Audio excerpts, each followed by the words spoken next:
Welcome back to Conversations from Sonflower Fields. One of the first things children notice about Olive the traveling sparrow is the treasures. Before long, they begin looking for each new discovery and wondering what Olive might find next. An olive branch, a shell, a smooth creek stone, a silver button, a tiny brass key, and eventually a compass.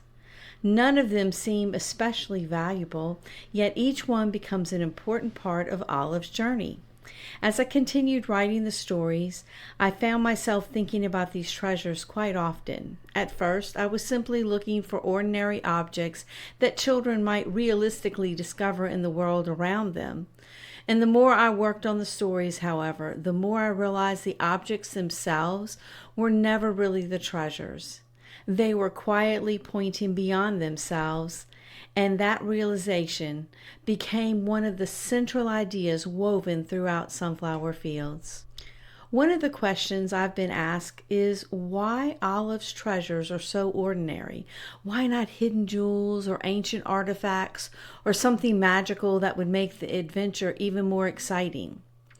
The answer is actually very simple. I wanted every treasure to be something a child might genuinely discover while exploring outside. An olive branch, a shell that they find on the beach, or a stone beside a creek, or an old button tucked beneath the fallen leaves are the kind of things children already notice when they slow down and explore God's creation.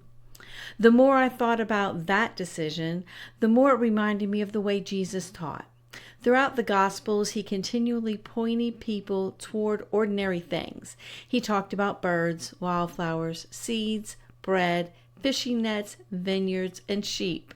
None of those objects were extraordinary in themselves, but they became extraordinary because Jesus used them to reveal eternal truth. That's exactly what I hoped Olive's treasures would do. They aren't valuable because of what they're made of. They're valuable because each one becomes a reminder of something God is teaching her.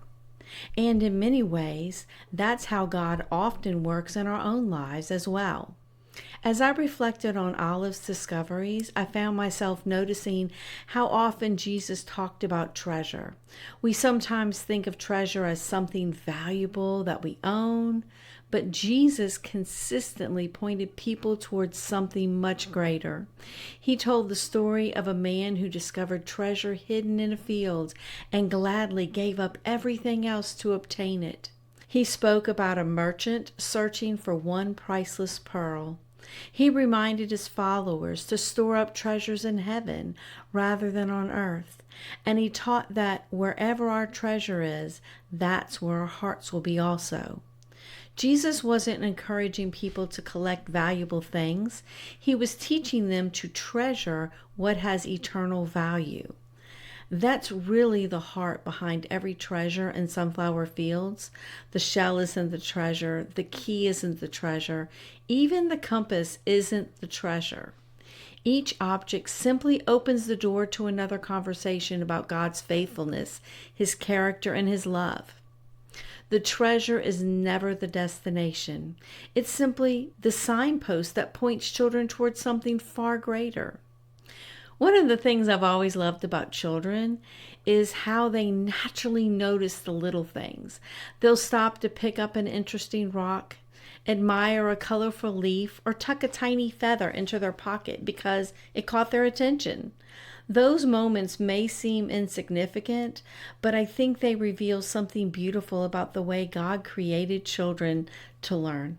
Somewhere along the way, many of us lose that habit.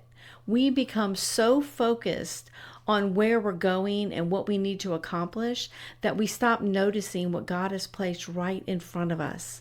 We hurry through His creation instead of slowing down long enough to see what He might be teaching us through it. That's one of the reasons Olive remains a treasure finder throughout the series.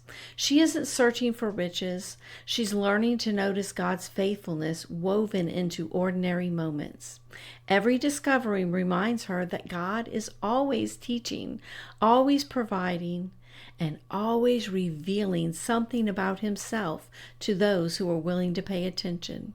I think that's a lesson all of us need from time to time.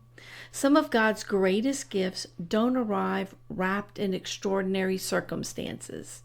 They often come quietly through everyday moments that become meaningful because they remind us of who He is.